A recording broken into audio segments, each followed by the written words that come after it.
What is up, ladies and gentlemen? This is Jeff with 9 to 5 Toys. Let's talk about the RX100 Mark IV.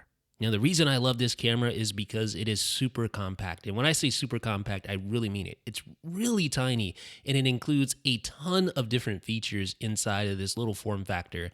Now, how small is it? It's this small. It fits under an iPhone 5S, and it features a 24 to 70 millimeter Zeiss zoom lens with f1.8 to 2.8 variable aperture. It features a 3-stop built-in ND filter, along with internal 4K video recording at 100 megabits per second, an OLED EVF, a tilt screen for taking selfies. You get the point. Tons of features in such a small package. Now, this camera would be nowhere near as revered if it didn't take great looking photos and great looking videos. Honestly, you can get some amazing looking shots out of this camera, and much of that is owed to the Zeiss glass. Now, this is a fixed lens. Obviously, you can't swap lenses out and in, but the lens that you do get, the Zeiss 24 to 70 millimeter equivalent, is really good. It has an f1.8 to 2.8 variable aperture, so you don't get the constant aperture throughout the entire focal length, but the way I look at it is if you're not going to be able to swap lenses in and out due to the form factor, at least Sony is giving you a really good lens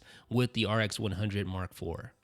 4K at 100 megabits per second. So despite the small size of this camera, you can shoot directly to the SD card, 4K at 100 megabits per second, and most of the videos that I've shot in 4K on this channel come directly from this camera. We'll talk more about 4K later. Tilting selfie screen.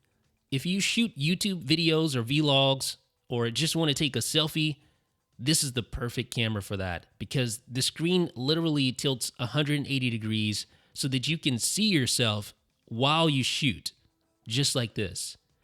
Even the A6300 can't do that.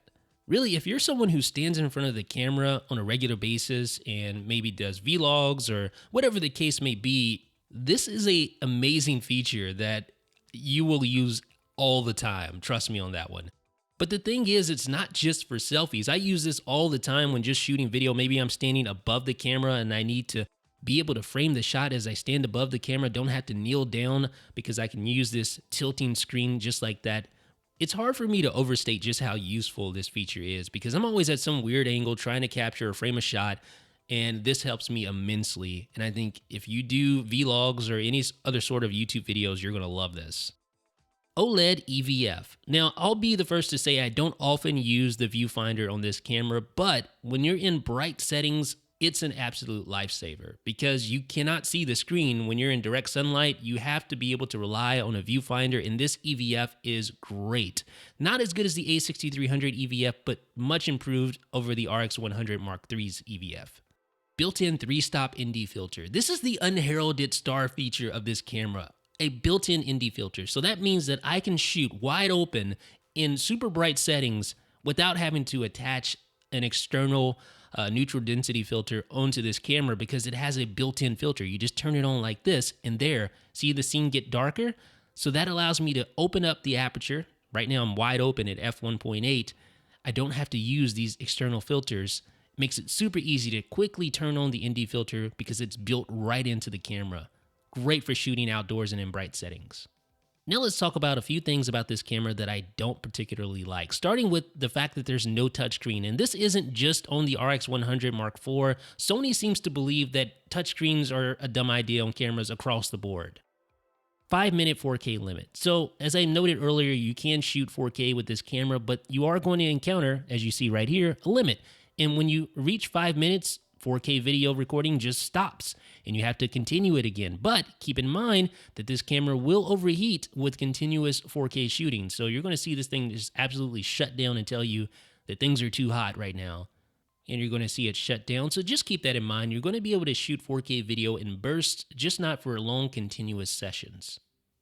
No SD card or battery access with the tripod connected. This is the dumbest thing about this camera by far. If you have anything attached to the tripod thread, you will not be able to access the battery or the SD card at all whatsoever. Stupidest decision I've ever seen, stupidest design decision I've ever seen. I don't care what compromises you would have to make, that should not be a problem on a camera. Limited zoom range with variable aperture. Now, we touched on this earlier when we were talking about the lens. Not a huge deal in my opinion, but some of you guys who are used to being able to swap out lenses won't like the fact that you can't go extra long or extra wide. But obviously, with the camera this small, some compromises will have to be made, and you do make compromises when it comes to the raw ability of the lens.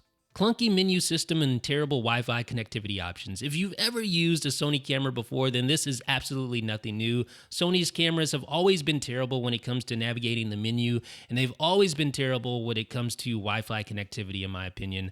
And of course, there's no touchscreen. So not a big deal for most of you guys who are used to Sony cameras, but something to be aware of. So ladies and gentlemen, that is a hands-on look at the Sony RX100 IV, my favorite camera of the moment, and something that I use every single day. Pretty much shoot every video using this camera. An updated refresh should be coming soon as well, so keep that in mind. We'll have more on this camera in the future. Let me know what you think in the comments. This is Jeff with 9to5 Toys.